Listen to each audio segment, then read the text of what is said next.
Salut à tous et bienvenue près de chez vous. Pour ce nouvel épisode, nous sommes partis à la rencontre de Natacha Leroy, échevine libérale de Binche, et de Fabien Legros, échevin libéral de Stavelot. Et vous le verrez, tous les deux défendent leur folklore local à leur manière.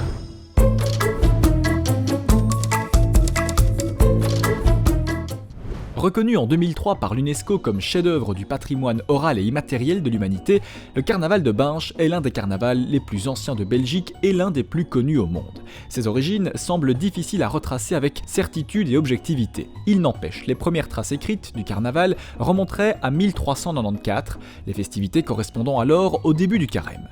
On voit apparaître pour la première fois dans les textes le Gilles en 1795, personnage masqué se révoltant. La légende qui a remporté le plus grand succès est celle du Gilles descendant des Incas. Ces Incas seraient apparus en costume lors des fêtes organisées par Marie de Hongrie en 1549 pour accueillir son frère Charles Quint et son neveu Philippe II. Les Binchois, appréciant leurs costumes colorés et exotiques, auraient perpétué ce défilé dans la cité. Les festivités se déroulent en deux parties, le carnaval proprement dit et l'avant-carnaval, temps des Soumons. Le carnaval commence 49 jours avant Pâques et les Soumons 6 semaines avant les 3 jours gras. Le carnaval de type binchois se célèbre dans toute la région du centre, mais c'est à Binche qu'il demeure le plus codifié et le plus traditionnel. Les personnages principaux, ce sont les Gilles. Et attention, n'est pas Gilles qui veut. Certaines coutumes sont à respecter, comme par exemple être accompagné en permanence d'un joueur de tambour, ne pas s'asseoir ou encore être binchois d'origine. Bonjour, Fanny Kersten, je suis louageuse ici à Binche depuis 33 ans. J'exerce la profession avec mes parents qui sont les plus anciens louageurs à Binche pour le moment, qui à 81 ans sont toujours actifs au sein de notre atelier. Alors Fanny, on est ici à l'Office du tourisme de Binche avec un Gilles de Binche à côté de vous. Quels sont les éléments principaux du costume de Gilles ? Donc les éléments principaux, le costume est fabriqué à partir de toile de lin qui est teintée pour être sûr, pour le brun du costume, de feutrine. Comme vous pouvez le constater, c'est toute une superposition de motifs. Et vous avez la pertintaille avec les sonnettes en lito. Okay. Les guêtres, la pèlerine sont en nylon et vous avez la dentelle ou la frange, c'est doré selon le goût du Gilles. Nous voilà partis pour le musée international du carnaval et du masque, où nous attendent les chevilles Natacha, la directrice Clémence et le Gilles Frédéric. Le site occupé par le musée correspond à ce qui fut au XVIe siècle l'hostel du comte Philippe II de Lalaing. Ancienne école, c'est en 1965, le jour du mercredi des cendres, que le bâtiment fut classé par la Commission royale des monuments et des sites. La ville de Binche décidera plus tard de donner à ce bel ensemble architectural une fonction muséale et d'y créer l'actuel musée. Frédéric, tu es Gilles depuis près de 25 ans ici à Binche, plus de 25 ans, d'ailleurs tu as reçu ta médaille. Explique-nous un petit peu comment ça se passe, la journée type du Gilles de Binche. Alors elle commence très très tôt, aux aurores, vers 5h du matin pour les premiers. Et il y a ce qu'on appelle le ramassage, donc les Gilles vont de maison en maison, partent seuls ou à deux, et puis le groupe s'élargit comme ça, et on arrive alors au déjeuner, vers 7h du matin, on mange les huîtres, c'est quelque chose qui est connu, les huîtres, le champagne, et à ce moment-là, les sociétés se rassemblent vraiment en groupe complet pour différents cortèges, passage à Hôtel de Ville le matin, avec le rondeau sur la place, et puis l'après-midi on a le cortège aux oranges, et puis le soir le cortège du soir avec le feu d'artifice. Pour beaucoup de Gilles, ils font 24 heures quand même.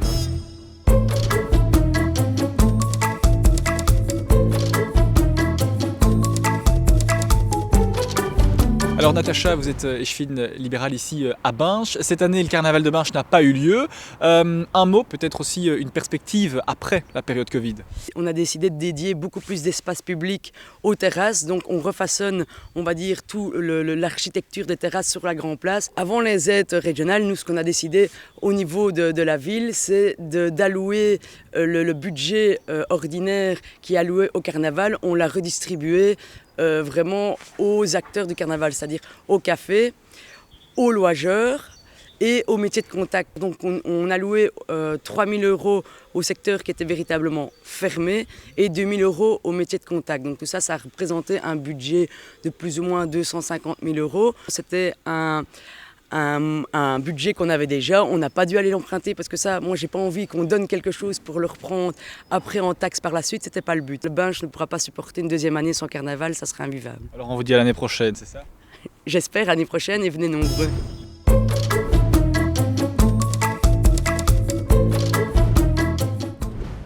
Retour en 1499. À cette époque, Guillaume de Manderscheid, alors prince abbé de Stavelot-Malmedy, interdit à ses moines de participer au carnaval local, et ce refus laissera des traces dans les mémoires collectives.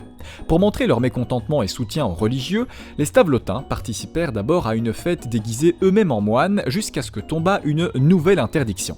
Alors, faisant appel à leur imagination, les Stavelotins créèrent en 1502 un costume blanc avec capuchon évoquant plus discrètement l'habit monacal. Les villageois ajoutèrent à ce déguisement un étrange masque, impersonnel, avec un très long nez rouge et pointu, les Blancs-Moussis étaient nés.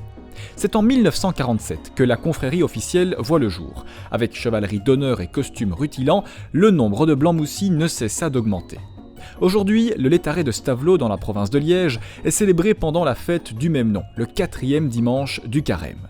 Pendant le défilé folklorique, les Blancs-Moussis lancent des confettis, dansent, amusent le public, sautillent, grognent, intriguent ou encore imitent les spectateurs. Chaque année, Stavelot accueille des dizaines de milliers de visiteurs à l'occasion de son grand cortège carnavalesque. Une quinzaine de groupes folkloriques et fanfares locaux sont parés de leurs plus beaux costumes, chaque année renouvelés sur un thème différent. Bonjour, Fabien Legros, je suis aussi Blanc-Moussis et ce depuis 1997. En fait, la tenue c'est assez simple, tout doit être en blanc, que ce soit les chaussures, les chaussettes, le pantalon, la chemise qui doit être à manches longues. Alors nous sommes munis d'une cape, d'un capuchon, nous avons un sac à confetti également et en général la capuche et le sac sont amidonnés de manière à permettre au capuchon de rester bien droit et de ne pas avoir un capuchon tombant.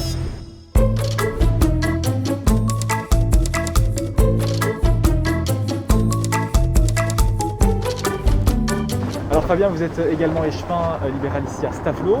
Alors bon, en tant qu'échevin, un petit mot juste sur le fait qu'il n'y ait pas eu de Létaré cette année. Ça a été dur pour tous les Stavelotins, mais dans l'ensemble, la population a bien respecté, il n'y a pas eu beaucoup de débordements, on peut s'en féliciter. Quelles ont été les alternatives justement, comme il n'y avait pas de Létaré? Il y a eu des petits concours qui ont été mis en place au niveau de la ville, en partenariat avec le comité des fêtes et Stavelot Promotion. On a également demandé aux sociétés folkloriques de décorer les vitrines des commerces, ce qui a été fait brillamment également, et ça a permis un petit peu d'atténuer cette mauvaise période. Et quelles sont les perspectives maintenant pour lancer l'après-Covid ici à Stavelot en lien avec le folklore? Donc en plus du plan d'aide de M. Borsu, nous avons également mis en place un plan de relance économique. Nous allons le faire en 4 leviers. Il y aura un premier levier qui est sur l'organisation d'événements pour attirer un petit peu du monde et faire profiter au niveau des commerces locaux. Plan de relance également qui prendra l'embellissement des bâtiments, des villages, la promotion, faire la promotion touristique et également au niveau des aides pour le commerce, redynamiser le commerce par des aides. On espère vous revoir l'année prochaine, alors ici en Blanc-Moussis, c'est ça? Bien sûr, et en espérant vous y voir évidemment. Merci Fabien, merci. Et oui, près de chez vous c'est déjà fini, on se retrouve rapidement pour un tout nouveau duo quelque part en Wallonie ou à Bruxelles. À très vite!